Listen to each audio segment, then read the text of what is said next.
Good morning guys, कैसे हो? कल मेरी लाइफ में एक डिसीजन मेकिंग के रिलेटेड एक चीज़ हुई। अब कल मेरा टास्क था कि मेरे को शॉपिंग के लिए जाना है और मैं कल एक कोर्स लेने का सोच रहा था न्यूट्रिशन पे। तो उस पे मैंने क्या किया, जब कोर्स लेने की बात आई तो मैंने सोचा कि यार क्या इतने पैसे खर्चने अभी ज़रूरी है, क्या कोर्स लूँ, क्या बेनिफिट होगा। तो मैं उसकी प्राइस कंपेयर कर रहा था। बट जब मैं शॉपिंग करने गया तो मैंने कोई प्राइस कंपेयर नहीं की। मैंने कुछ नहीं देखा कि यार क्या मैं अभी लूँ, क्या मेरे को इससे बेनिफिट मिलेगा, राइट। तो इससे क्या हुआ कि जो मेरे को कुछ अचीव करवाएगा, जो मेरे को कुछ सिखाएगा लाइफ में, उसको मैंने कंपेयर किया कि यार मैं क्या अभी लूँ या नहीं लूँ, है ना। ये हम जनरली सब लोग करते हैं, इसलिए मैं शेयर कर रहा हूँ कि हमें जो चीज़ लाइफ में हेल्प करवाएगी, लाइफ में कुछ अचीव करवाएगी, एक स्टेप आगे बढ़ाएगी, उसमें अगर पैसे की बात आती है तो हम ज़्यादा सोचते हैं इंस्टेड ऑफ जब शॉपिंग करने जाते हैं या फिर ऑटो में जाते हैं या कहीं भी जाते हैं तो वहाँ पे पैसे देने में उतना सोचते नहीं है। कितना हुआ, ये लो ठीक है, कितना हुआ, ये लो ठीक है, ऑनलाइन ये मंगवा लिया,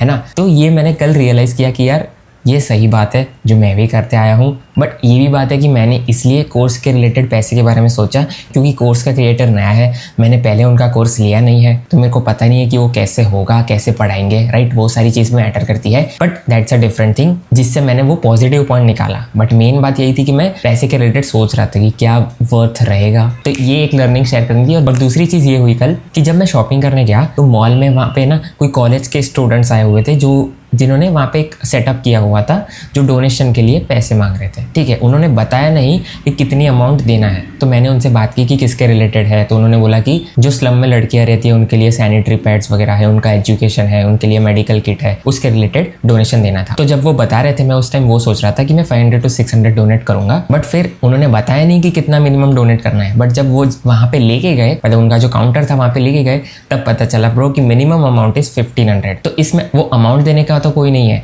बट वो लोग की मार्केटिंग अच्छी लगी जो मैंने बस 1 या 2 मिनट में डोनेशन कर दिया, जो थोड़ी बड़ी अमाउंट थी। इससे मैं 2 चीज़ सीखा कि मेरे को लाइफ में नो बोलना सीखना है, इसके लिए नहीं बट आगे भी अगर कोई और चीज़ के लिए हो गया, कोई डिसीजन के लिए हो गया या फिर कोई कुछ पूछ रहा है तो उसके लिए हमें नो बोलना सीखना है लाइफ में, जो हमारी प्रायोरिटी सेट करने में हेल्प करेगा। क्योंकि हम में से बहुत लोगों की आदत होगी कि हम चीज़ों को ना नहीं बोल सकते, है ना, बुरा लगता है, गिल्ट फील होता है। बट लाइफ में सीखना पड़ेगा नो बोलना, क्योंकि हमें पता होना चाहिए हमारी प्रायोरिटी क्या है, हमारे इंटेंशंस क्या है, ताकि उसके लिए हम जा सके। तो ये एक चीज़ सीखी। और दूसरी चीज़ ये सीखी कि कोई भी ऐसे डोनेशन मांग रहा है, ये बात थी कि वो सच में डोनेशंस उसी के लिए मांग रहे थे। मैंने फोटोज़ भी देखे और उनके मेल भी आते हैं कि वो किस लड़की के लिए एजुकेशन कर रहे हैं या किस लड़की को सैनिटरी किट दे रहे हैं या मेडिकल किट दे रहे हैं, वो सब भी मेल पे उनकी इन्फॉर्मेशन आती है। बट सिर्फ इसके लिए नहीं, इन जनरल भी अगर कोई आपसे कुछ पैसे निकलवाना चाहता है तो you should be aware and ask questions कि कितने मिनिमम अमाउंट है। फिर ज्यादा क्वेश्चंस उसके रिलेटेड पूछने चाहिए जिसके लिए वो मांग रहे हैं। चलो ये तो ठीक है कि मैं सपोर्ट कर पाया, बट अगर मैं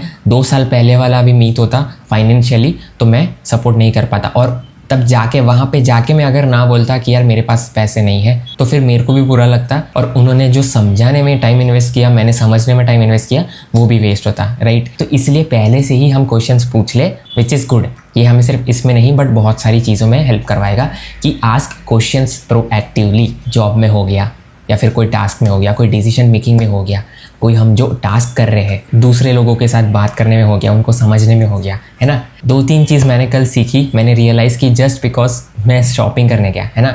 तो इससे पता चलता है कि बाहर की दुनिया में बहुत कुछ है, बहुत सारे आइडियाज़ भी आते हैं, इसलिए बाहर जाना इंपॉर्टेंट है, एक्सटर्नल वर्ल्ड में जाना इंपॉर्टेंट है। लोगों से इंटरेक्ट करो, नई नई चीज़ देखो, उनको समझो, तभी पता चलेगा कि क्या क्या चीज़ें होती है और हमें क्या क्या सीखना है। तो yes, this is how it is.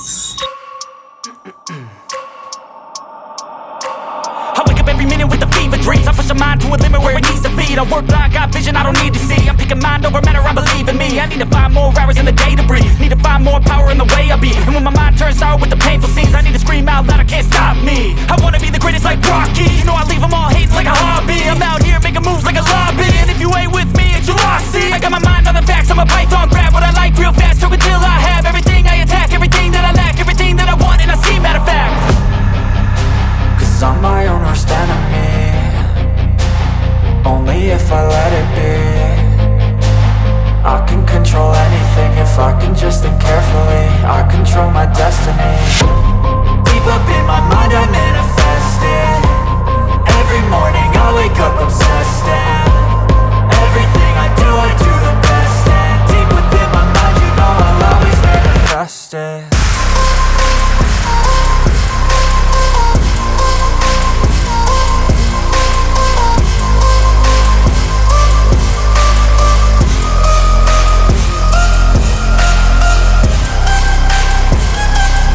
Hyper focus के एग्जांपल्स हर जगह दिख रहे हैं मेरे को। अब एक और एग्जांपल आया, अभी मैं वेजिस कुक कर रहा था और लंच के लिए थाली बाहर निकल रहा था, तो क्या हुआ, just out of habit phone बाहर था, टेबल पे था, तो मैंने नोटिफिकेशंस देखी, एक कमेंट आई हुई थी जो आपको अभी स्क्रीन पे दिख रही होगी, जिसकी वजह से मैं ओवर एक्साइटेड हो गया, ओवरवेल्म्ड हो गया, मैं हॉल में चला गया, मैं किचन में चला गया, मैं मेरा इंटेंशन ही भूल गया कि यार मैं कर क्या रहा था और मैं क्या कर रहा हूँ अभी। मेरे को कुछ सेकंड्स के लिए याद आया ही नहीं कि मेरे को वेजिस कुक करनी है, थाली बाहर निकाली है लंच के लिए। पर फिर जैसे हाइपर फोकस पढ़ रहा हूँ तो पता चला, स्ट्राइक हो गया, oh bro your attentional space has been occupied by this over excitement, है ना। तो ऐसा होता है, ऐसे मेरे साथ पहले भी हो चुका है कि अगर कोई टास्क के बीच में कुछ एक्साइटमेंट वाली चीज़ आ जाती है या फिर कोई शॉकिंग चीज़ आ जाती है तो मेरा पूरा अटेंशन उसी चीज़ पे डिविएट हो जाता है, जिसकी वजह से मैं अभी क्या कर रहा हूँ वो भूल जाता हूँ। ऑफ कोर्स डेफिनेटली 100% आपके साथ भी ये हुआ होगा, आपने भी अभी ये चीज़ रिलेट की होगी अपने पास्ट एक्सपीरियंस से, है ना, क्योंकि आपके साथ भी ये हुआ है। एक बार तो मैंने दूध उबालने के लिए रखा था और कुछ और काम आ गया बीच में, जिसकी वजह से मेरा अटेंशन पूरा डिविएट हो गया और दूध बेचारा उबल के बाहर आ गया। तो इसलिए अगर कोई इंपॉर्टेंट काम कर रहे हो तो प्लीज़ ज़्यादा एक्साइटमेंट वाली चीज़ें या ज़्यादा शॉकिंग वाली चीज़ें ना करो, एक बार अपना टास्क खत्म हो जाए फिर उसको करो, ठीक है। तो अब पता चल जाता है कि यार ऐसा हो रहा है और स्ट्राइक भी हो जाता है कि ऐसा हुआ है। जो हमने हाइपर फोकस से सीख लिया है, we know how to empty our attentional space. तो यस, यही बेनिफिट है जो आपके साथ शेयर करना चाहता था। Mic testing 1 2 3 okay. तो हम पढ़ रहे हैं हाइपर फोकस, आज स्टार्ट करेंगे चैप्टर 9 कलेक्टिंग डॉट्स।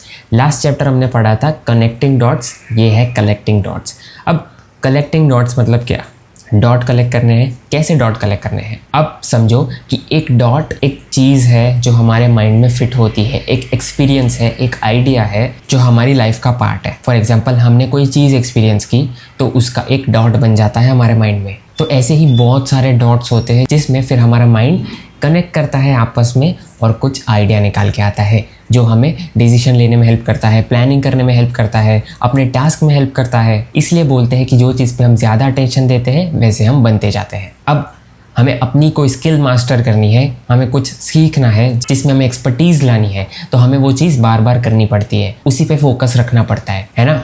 रोज़ वो चीज़ करनी पड़ती है तो जाके वो स्किल हम मास्टर करते हैं, उस पर एक्सपर्टीज़ आती है, राइट। अब वो चीज़ अगर हम बार बार करते हैं तो उसके रिगार्डिंग जो भी डॉट्स बनते हैं हमारे माइंड में वो स्ट्रांग हो जाते हैं और फिर माइंड अपना वो सारे डॉट्स को कनेक्ट करता है। इसलिए हमें वो चीज़ पे, हमें वो स्किल पे मास्टरी आती है, एक्सपर्टीज बनती है। तो यही सेम चीज़ काम करती है प्रोडक्टिविटी में, कोई स्किल मास्टर करने में, क्योंकि जितना एक्सपीरियंस करते हैं बाहर की दुनिया में, जितना जाते हैं उतने डॉट्स बनते जाते हैं, क्योंकि हमारा अटेंशन जहाँ पे जाता है, हमारा फोकस जहाँ पे जाता है उसका डॉट बन जाता है। इसलिए ये चैप्टर में बताया है कि हमें वैल्यूएबल डॉट्स कलेक्ट करने हैं ताकि हमें जो अपने गोल्स अचीव करने हैं उसमें वो डॉट्स हेल्प कर सके, उसमें वो माइंड फिर वैसा डिसीजन ले सके। क्योंकि अगर लेस वैल्यूएबल डॉट्स कंज्यूम करेंगे जो हमारे काम का है ही नहीं, तो फिर क्या होगा, वैसे ही थॉट्स आएंगे, वैसे ही माइंड डॉट्स को कनेक्ट करेगा, वैसे ही डिसीजंस लेंगे, वैसे ही फिक्स माइंडसेट रहेगा। इसलिए जैसा हमें बनना है वैसे डॉट्स हमें कंज्यूम करने पड़ेंगे। अगर अच्छी हैबिट्स फॉलो करनी है तो अच्छे डॉट्स कंज्यूम करो, अगर बुरी हैबिट्स चाहिए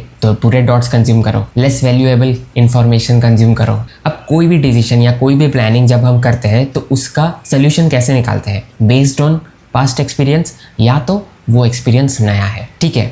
हम पास्ट एक्सपीरियंस से ही फ्यूचर का प्रेडिक्ट करते हैं कि यार ये चीज़ करने जा रहा हूँ, पहले तो ऐसा हुआ था तो अभी भी ऐसा ही होगा, तो मज़ा आएगा। बट हो सकता है कुछ नया हो जाए आपके साथ, है ना, तो वो एक न्यू डॉट बन जाएगा। तो नेक्स्ट टाइम जब डिसीजन लेंगे उस सेम चीज़ का, तो हो सकता है वो पास्ट एक्सपीरियंस के हिसाब से हो या तो फिर जो अभी अभी न्यू डॉट बना है उसके हिसाब से हो। तो अभी ऑथर ने इंपॉर्टेंट चीज़ बताई है कि हमें वो डॉट की वैल्यू समझनी होगी जो हम कंज्यूम करते हैं, क्योंकि हमारे गोल्स कुछ और है और हम कोई और डॉट कंज्यूम कर रहे हैं तो हम बस टाइम वेस्ट कर रहे हैं, एनर्जी वेस्ट कर रहे हैं, क्योंकि that is not a useful piece of information. हमें ऐसी इंफॉर्मेशन कंज्यूम करनी है, ऐसा डॉट बनाना है जो यूजफुल है, जिससे हमें फ़ायदा होगा, जिससे हम अपने गोल्स की तरफ जा पाएंगे, राइट। बट हमेशा यूजफुल इंफॉर्मेशन कंज्यूम करना हमारे ब्रेन को पसंद नहीं है, हमारा माइंड वैसे ट्रेन नहीं हुआ है, उसको एंटरटेनमेंट के लिए भी चाहिए कुछ, है ना। तो हमें नेक्स्ट ऐसी चीज़ कंज्यूम करनी चाहिए जो यूज़फुल भी है और एंटरटेनिंग भी है, जिससे ऑफकोर्स हमें भी फ़ायदा हो रहा है और हमें मज़ा भी आ रहा है। और उसके बाद आता है सिर्फ एंटरटेनिंग वाली चीज़, जिसमें हो गया कि हम स्क्रॉल कर रहे हैं, किसी के साथ बात कर रहे हैं, जिसमें कोई इंटेंशन नहीं है कि हमें इससे फ़ायदा होगा, हमें ये अपने गोल की तरफ ले जाएगा, बट दिस इज़ नेसेसरी क्योंकि हमें रिचार्ज होना है, हमारी एनर्जी लो है ना। तो इस टाइम पे हम यूज़फुल इंफॉर्मेशन कंज्यूम नहीं कर पाएंगे और ना कि यूज़फुल और एंटरटेनिंग वाली चीज़ भी कंज्यूम नहीं कर पाएंगे, इसलिए हमें कंज्यूम करना है एंटरटेनिंग वाली चीज़। और लास्ट में आता है सबसे लीस्ट पे ट्रैश वाली चीज़ें जो हमें अवॉइड ही करनी है। तो इसीलिए अब जो भी चीज़ें हम कंज्यूम करें ना, तो हमें पता होना चाहिए कि क्या वो वैल्यूएबल है कि नहीं, क्या वो हमें फ्यूचर में हेल्प करेगी या नहीं, चाहे शॉर्ट टर्म में हो गया चाहे लॉन्ग टर्म में हो गया। मूवी देखने जा रहे हैं तो क्या वो मूवी एंटरटेनिंग है, क्या एंटरटेनिंग एंड यूज़फुल है, या तो बहुत यूज़फुल है। इससे हमें पता चलेगा यार कि हम अपने दिन में कौन सी चीज़ें कंज्यूम कर रहे हैं, कितनी वैल्यूएबल चीज़ें हैं और कितनी लेस वैल्यूएबल चीज़ें हैं। क्योंकि जब हमारे पास